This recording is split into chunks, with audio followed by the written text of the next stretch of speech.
Bonjour à tous, bonjour à toutes, bienvenue dans Tailgate, podcast NFL des équipes de The Free Agent. On se retrouve aujourd'hui pour parler des finales de conférence NFL. La saison avance, elle touche bientôt à sa fin et nous voici déjà plus qu'avec 2 matchs ce week-end. Les 2 vainqueurs de ces finales de conférence qui se retrouveront donc pour le 57e Super Bowl à Glendale dans 2 semaines maintenant. Et pour présenter ces 2 rencontres, j'ai mes 2 fidèles acolytes actuels du moment. Théo, salut Théo, comment tu vas? Salut tout le monde, ça va et vous? Et Alban qui est là aussi. Salut Salut Alban, Alban. comment vas-tu? Salut les gars. 2 matchs au programme, je rappelle le programme justement, ça commencera par la finale NFC, et nous aussi on va commencer par celle-là entre les Eagles de Philadelphie et les 49ers de San Francisco. Ce sera un match à suivre à 21h dimanche, et il sera également commenté en direct par les équipes de TFA sur la chaîne Twitch de The Free Agent. Donc si vous n'êtes pas encore abonné, n'hésitez pas, on présentera et on commentera le match ensemble à 21h. Et ensuite, à minuit et demi, ce sera la finale de l'AFC entre les Chiefs de Kansas City et les Bengals de Cincinnati. On va donc vous présenter rapidement ces 2 rencontres, mais rapidement, mais complètement, n'est-ce pas? En commençant par les Eagles de Philadelphie qui reçoivent donc les 49ers de San Francisco. Des Eagles qui finalement se sont assez facilement qualifiés au premier tour. Et ce sera ma première question. Théo, est-ce que finalement ce premier tour, qu'ils se sont rendus relativement faciles face aux Giants, est-ce que c'est pas un handicap au moment là d'affronter une très très grosse équipe des 49ers? Non, ça permet de se mettre en confiance. Et voilà, ils ont étalé leur puissance face à ces Giants. Ça va être un tout autre adversaire, c'est sûr. Le match le plus dur qu'ils auront à faire, sûrement. L'année dernière, ils se sont affrontés, ça s'était terminé par une victoire. Voilà, là c'est une nouvelle saison pour un titre de champion de NFC. Ouais, s'ils ont tout à prouver. On a 2 équipes, Alban, qui ont un registre dans lequel ils excellent particulièrement, c'est la course. Les Eagles qui eux sont en comité entre Jalen Hurts qui sait très bien utiliser ses jambes, entre Gainwell qu'on a vu très performant dans le premier tour de playoff pour les Eagles. On peut penser aussi à Boston Scott et à Sanders. Donc voilà, on a 4 coureurs, et de l'autre côté c'est surtout l'apanage de Christian McCaffrey qui réalise une très belle saison depuis qu'il est arrivé du côté des 49ers. Est-ce que le jeu de course, ce sera pour toi l'un des éléments décisifs de ce match-là? Ça sera l'un des éléments décisifs, mais je pense que tous les éléments vont être décisifs parce qu'on a 2 équipes super complètes, peut-être les plus complètes certainement de cette saison en NFC. On a la tête de série numéro 1 contre la tête de série numéro 2. Mais c'est vrai que là, on a 2 équipes qui, à la course, ont des forces de frappe très diverses. Du côté des 49ers, on peut courir avec Christian McCaffrey, bien sûr. Il y a Elijah Mitchell aussi qui est très performant en backup. On sait qu'on peut aussi s'appuyer sur des jeux de course de Deebo Samuel, des jeux en renversement. La ligne offensive est très forte, donc il y a tout un cahier de jeu disponible très élargi du côté de San Francisco. Mais c'est pareil pour les Eagles parce qu'on l'a vu contre New York, comme tu l'as dit, où à la course, la différence s'est faite. On a Miles Sanders qui a été très bien utilisé en première mi-temps. Boston Scott sur 3e tentative ou sur des jeux un petit peu plus courts pour y aller en force. Gainwell qui a fait une très très belle performance aussi. Et on sait que Jalen Hurts, dans les moments chauds, peut courir. Donc ces 2 équipes nous offrent vraiment plein de possibilités offensives, et notamment la course. On a aussi, Théo, 2 quarterbacks offensivement qui vivent leur premier playoff, Jalen Hurts et Brock Purdy. Alors Jalen Hurts, c'était prévu pour être bien évidemment le quarterback titulaire cette saison. Brock Purdy, c'est plus par l'occasion qu'il a été là, mais il est vraiment excellent. D'ailleurs, il y a un papier qui est paru sur TFA aujourd'hui sur Brock Purdy et sur la hiérarchie des quarterbacks chez les Niners. Est-ce que tu penses que l'un de ces deux quarterbacks, après tout ce qu'ils ont fait cette saison, peut finalement céder sous la pression pendant ce match-là? Brock Purdy nous a montré que peu importe la situation, il savait répondre présent. On l'a vu face aux Cowboys. Tout le monde l'attendait au tournant. Il a su répondre présent par des passes courtes, des passes longues, du jeu au sol par ses coéquipiers qui ont pris le relais. Jalen Hurts, on l'attendait également. Il a répondu présent aussi. C'est deux joueurs au profil différent. Deux joueurs qui ont leur qualité. Voilà. Brock Purdy, maintenant, ce qui lui manque, c'est peut-être un peu plus de passes longues. Parce que Jalen Hurts, c'est minimum une ou deux passes longues par match. Et il a une précision monstre sur ces passes-là. Et sa cible préférée, c'est Devonta Smith, qui récupère toutes ces longues passes et qui finissent le plus souvent soit en gros gain, soit en touchdown. Et c'est ce qui manque pour l'instant à Brock Purdy. Après, attention, Brock Purdy, ce qu'il fait déjà pour sa première saison en tant que rookie, en tant que troisième quarterback, c'est tout simplement monstrueux. On l'a dit et répété, mais je pense qu'on ne le souligne pas assez. Ses performances sont incroyables. Donc voilà, il est entouré de grands joueurs, de gros joueurs. Voilà, maintenant, pour moi, c'est que du bonus pour Brock Purdy, à lui de prendre du plaisir, surtout. S'il arrive à se libérer et à ne pas céder à la pression, ça ne peut que aller pour lui et pour les Niners.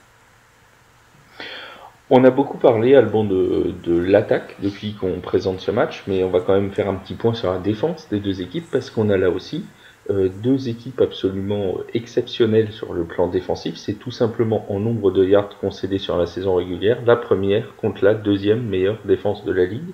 Les 49ers, première défense avec 300 yards en moyenne, 300,6 pour être exactement précis, sur la saison régulière. Les Eagles qui sont eux à 301,5, donc autant dire que ça se joue à rien entre les deux équipes.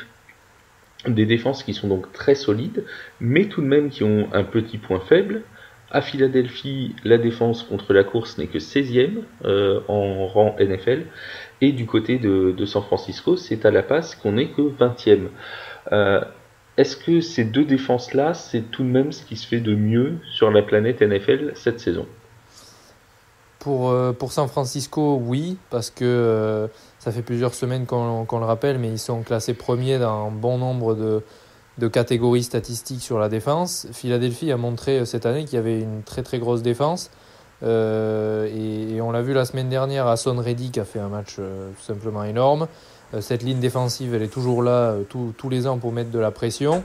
Et à Philadelphie, cette année, la bonne performance vient aussi de la défense contre la passe et du backfield, parce qu'on a CJ Gardner-Johnson qui fait partie des 4 meilleurs intercepteurs de la ligue, avec Minkah Fitzpatrick, Justin Simmons et Tariq Woolen qui sont à 6 interceptions.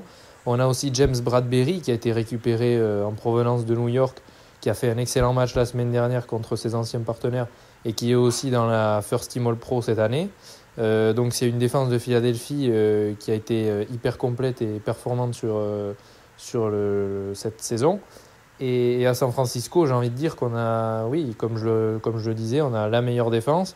Même si contre la passe, ils ont des difficultés, ils n'ont pas été dérangés bien longtemps par Seattle à la passe, pardon. Ils n'ont pas été non plus très dérangés par Dallas la semaine dernière. Donc, ou du moins juste par certains moments. Donc finalement, on a deux défenses qui ont une faiblesse, mais dont on a vu qu'elles pouvaient s'adapter et justement, pas en faire une force, mais pousser l'équipe adverse à s'appuyer sur un autre domaine. Alors on va faire ça pour les deux matchs. À la fin de la présentation, je vais vous demander l'équipe que vous voyez passer ce tour, et puis on va corser un peu les choses.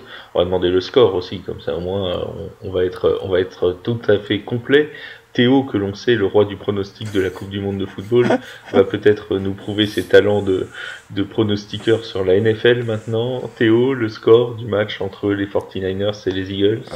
C'est une sacrée question. Bah oui, c'est pour ça que je la pose. En fait, c'est deux grosses oppositions. On a hâte d'y être, mais c'est très dur à pronostiquer.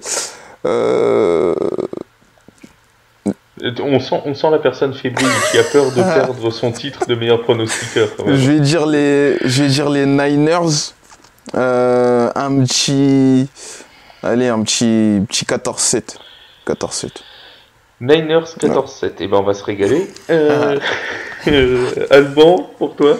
Moi, je suis un peu comme Théophile. Je vois un petit scoring, on va dire. Parce que comme on vient de le dire, on a deux grosses défenses. Et je vais dire Philadelphie 20-16. Ouais. Alors on a quand même un peu plus de scoring que chez Théo. C'est pas encore la panacée, mais c'est encore un peu plus. Ouais. C'est quand même pas mal. On passe à l'AFC, les amis, le match entre les Chiefs de Kansas City et les Bengals de Cincinnati. Alors là, on n'a pas le numéro 1 contre le numéro 2, puisque les Bills ont été sortis par les Bengals lors du tour précédent. On va retrouver des Chiefs avec, normalement, Théo, un Patrick Mahomes qui devrait être présent. Il s'est entraîné aujourd'hui, donc c'est plutôt une bonne nouvelle. Clairement, Patrick Mahomes sera encore le danger numéro 1 pour la défense de Cincinnati. Il sera le danger. Après, est-ce qu'il sera à 100%? C'est la question. J'ai regardé sa conférence de presse il y a quelques heures de cela, où il disait que il prenait des soins et qu'il augmentait la charge de travail au fur et à mesure que les jours passaient. Donc, est-ce qu'il sera à 100%? C'est la question. Après, bien sûr, comme tu l'as dit, c'est la menace numéro 1. Gros face à Joe Burrow qui l'a battu 3 fois. On va voir comment il va rebondir et comment il va performer. 3 défaites face à Burrow, encore une fois. C'est souvent des matchs serrés, souvent des matchs qui jouent à rien, qui peuvent basculer d'un côté comme de l'autre. Après, ils ont l'avantage du terrain, ce qui n'est pas négligeable. Donc on va voir tout cela ce week-end. Alors Théo, on a parlé, il y a ce fameux 3-0 de Joe Burrow face à Patrick Mahomes. C'est le seul à pouvoir se targuer dans toute la ligue de maîtriser à ce point Kansas City. On a aussi l'affrontement de l'an dernier, toujours en finale de conférence, Cincinnati qui s'était imposé 27-24 après prolongation.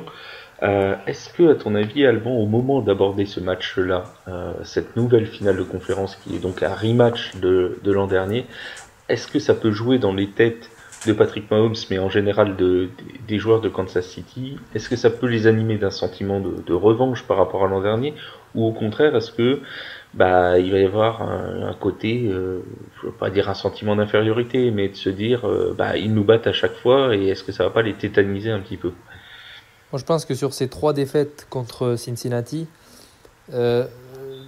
avant d'aborder ce match-là, ça va être une force, je pense, pour les Chiefs, et c'est peut-être un point positif d'être l'outsider sur ce problème des 3 défaites. Parce que Kansas City, pour moi, est la meilleure équipe des 3-4 dernières années en NFL, sur la constance, sur la régularité, sur la force de frappe offensive. Pour moi, Patrick Mahomes est le meilleur quarterback de la ligue depuis plusieurs années. Donc, je pense que Andy Reid et Patrick Mahomes, évidemment, ça leur est pas arrivé souvent de perdre 3 fois de suite contre un même adversaire.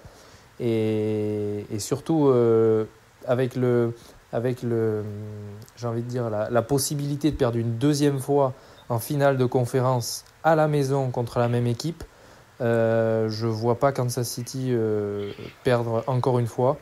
Donc là où je pense que ça peut être entre guillemets positif, c'est que je pense que Andy Reid, avec tout son coaching staff et ses joueurs cadres, vont préparer quelque chose qui va permettre d'un petit peu changer le jeu de Kansas City et de surprendre Cincinnati.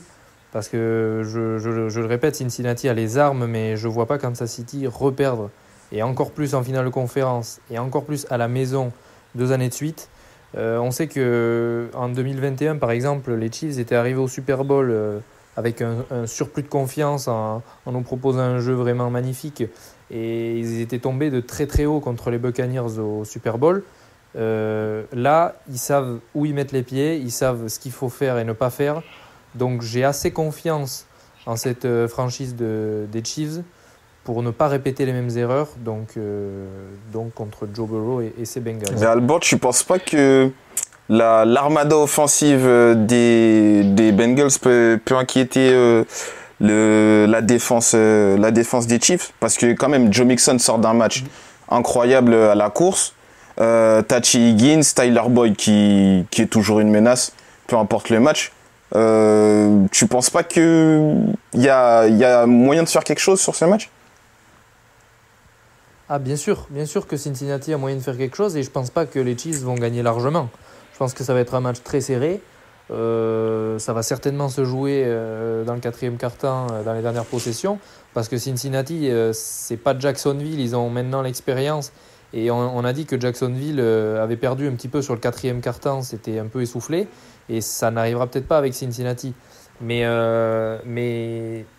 la défense des Chiefs contre la course me paraît quand même intéressante. Il y a un joueur qui fait une saison extraordinaire, qui est nommé pour le titre de joueur défensif de l'année et qui est en montée en puissance ces dernières semaines, c'est Chris Jones, que je trouve impressionnant. Ouais, c'est vrai. Et avec les trois absents sur la ligne offensive des Bengals, ça n'a pas coûté contre les Bills, une équipe qui n'était pas en confiance.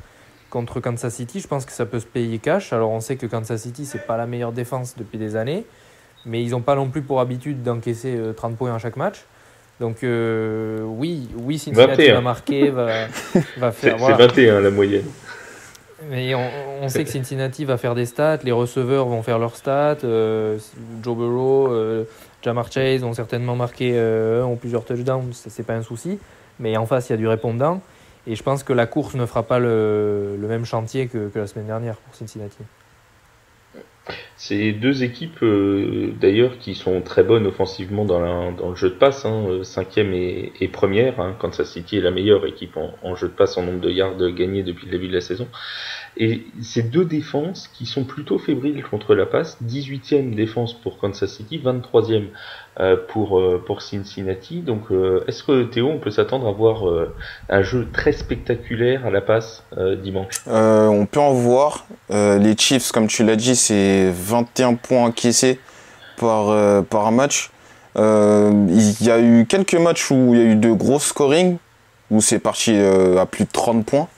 Des matchs à plus de 30 points. Donc je pense qu'on va avoir un festival. Un festival. En tout cas, il y aura beaucoup de points, je pense, sur ce match. Après, il y a des manques en défense, ça c'est clair. Même si je pense que, par exemple, du côté des Chiefs, L'Jarius Sneed, c'est un excellent défenseur. Mais je pense que ça va pas suffire face à un Ja'Marr Chase qui en a contre un est tout simplement incroyable. En fait, il force son vis-à-vis à mordre à la faute. Donc à partir de là, ça ne peut que aller. Après, on s'attend tellement, j'ai envie de dire, à voir Joe Burrow, Patrick Mahomes performer comme on en a l'habitude. C'est deux quarterbacks qui sont excellents, ça là-dessus, je pense que tout le monde tombera d'accord. Que finalement, le jeu de course pourrait être aussi une sorte de juge de paix, parce que si Joe Mixon réussit à refaire une partie comme il a fait dimanche dernier, forcément ça aidera énormément la défense l'attaque de Cincinnati. Et de l'autre côté, si Pacheco, si McKinnon arrivent eux aussi à faire un gros match, finalement ça pourrait peut-être aussi être un facteur important normalement. Ça va être un facteur important. On sait que les Chiefs, c'est pas une équipe qui court énormément cette année parce que Clyde Edwards-Helaire est blessé, puis son début de carrière est un peu en dents de scie. Mais on a su trouver des joueurs en complément. Pacheco, qui sort du 7e tour de la draft quand même. Lui aussi, comme Brock Purdy, il était complètement inattendu et se révèle. Très bon choix, Il y a les 7e tours. Les 7e tours de draft cette année, c'est des bons choix. Cette année, oui, il y en a eu pas mal. Et ils ont aussi, les Chiefs, ils ont aussi Jalen Watson, qui est un cornerback titulaire qui a réalisé l'interception sur Trevor Lawrence la semaine dernière, qui lui aussi est du 7e tour, il me semble. Et, 7 aussi. On a un 7e tour qui a été plutôt pas mal cette année. Mais pour revenir à la course, oui, Kansas City a plusieurs armes. Mais c'est pas la force numéro 1, ça on le sait. Je pense que l'arrivée de Kadarius Toney, on en parle depuis un moment, mais elle est importante parce qu'il est capable d'apporter beaucoup de dissuasion dans les défenses adverses. McKinnon aussi, c'est un joueur qui est capable de partir sur des passes écrans, qui réceptionne pas mal de ballons. Donc il n'y a pas vraiment de... Parce que Pacheco, c'est le titulaire aujourd'hui, mais ça reste quand même c'est pas un coureur qui va prendre 20 courses sur un match et en moyenne, donc il n'y a pas vraiment de coureur comme Joe Mixon de l'autre côté très très fort, donc cette équipe de Kansas City va principalement jouer à la passe et puis de manière très variée. C'est vrai que Jerick McKinnon doit être à peu près l'un des seuls running backs de la ligue, parce qu'il est enregistré comme running back officiellement, à avoir plus de touchdowns et beaucoup plus de touchdowns en réception qu'à la course depuis le début de la saison. J'ai pas les stats sous les yeux, mais je sais même pas s'il en a marqué, on va dire plus de 2 à la course. Par contre, il en a déjà quelques-uns en réception, notamment en fin de saison régulière où il avait été très important. Ah, c'est clair. Alors, les amis, juste une petite chose, j'aimerais juste rebondir sur la question de Théophile tout à l'heure et t'inverser la question, mais dans l'autre sens. Donc tu me demandais si l'attaque de Cincinnati n'était pas capable justement de mettre à mal la défense de Kansas City. Toi qui es fan des Ravens et qui a bien entendu vu le match contre les Ravens, est-ce que t'es pas, on va dire, inquiet, c'est un grand mot, mais quand tu as vu, par exemple, je me réfère à la performance de Cincinnati défensivement contre Baltimore, et quand on connaît le pouvoir offensif de ces Chiefs, est-ce que c'est pas un point qui peut aussi être inquiétant dans l'autre sens ? Je suis totalement en adéquation avec ce que tu dis. Ça peut être inquiétant dans le sens où Travis Kelce, on sait qu'il se déplace très très bien entre les lignes, ce qui va forcer les secondaries à surveiller un tel Titan, un tel joueur. Ce qui va en découler, c'est quoi ? C'est que tu vas laisser libre les autres joueurs, tout ce qui est receveur et les running backs. Donc ça va créer des espaces monstres, je pense, sur le terrain. À partir de là, va falloir choisir un poison pour les Bengals. Après, on sait que voilà, en face, il y a des arguments, comme vous l'avez souligné, McKinnon, Kelce et j'en passe. Va falloir faire attention. Après, il y a des absents. On sait que La'el Collins, ça manque. Offensivement aussi, Alex Capa, ça manque également. Après, ils ont su aussi leur niveau de jeu la semaine dernière. Bon, après, est-ce que c'est plus parce qu'ils ont aussi leur niveau de jeu ou c'est plus parce que les Bills n'étaient pas au niveau, pardon. Ça, on le saura jamais, mais ça risque d'être... ça peut être compliqué. En tout cas, si tu rentres vraiment dans cette défense, là, ça peut ouvrir de grosses brèches pour les Chiefs. On passe au prono, les amis. On va commencer par Alban cette fois. Le prono de ce Chiefs Bengals. Moi je reste quand même sur les Chiefs vainqueurs. Et pour le score, je dirais Cincinnati à 27 points. Comme l'an dernier. Au final, ils avaient 27-24. Et je mettrais Kansas City à 34. Ouais, donc un match beaucoup plus spectaculaire que le premier, selon toi. Théo 34-21 Chiefs. 3-0 Chiefs. En prolongation. Oui, mais ça c'est son aversion pour les Bengals qui lui a fait donner ce pronostic-là. Juste avant de refermer le podcast, j'ai deux questions en plus, les questions bonus, si j'ose dire. La première, c'est depuis le début des playoffs, on a eu donc 8 matchs. Sur ces 8 matchs, on a 6 victoires à domicile, seulement 2 victoires à l'extérieur, les Giants contre les Vikings et les Bengals contre les Bills. Est-ce que Théo, il y a encore un véritable avantage de jouer à domicile? On a eu très peu de surprises finalement. Est-ce que là, dans ce tour-là, tu penses que ça peut s'inverser ou est-ce qu'on a vraiment un vrai avantage de jouer à domicile dans ces Non, playoffs? je pense qu'il y a un avantage. Il y a un avantage. Tu sais, quand tu es à domicile, tu as tes repères. Pour un joueur, c'est très important. Même dans ta routine, quand tu vas au vestiaire, t'as ta routine. Comment tu mets ta paire, comment tu mets ton équipement, ton maillot, etc. On sait qu'ils sont fans des handshakes, les Américains. Donc il y a toutes ces choses-là qui rentrent en compte. Bien sûr que ça a son avantage. Et je pense que ça va avoir son avantage là, encore une fois, lors de ces finales de conférence. Et j'avais une question pour toi, Alban, parce que tu as fait un article tout à l'heure sur les nommés des trophées des NFL Honors qui auront lieu donc au mois de février, le 9 février, si je dis pas de bêtises.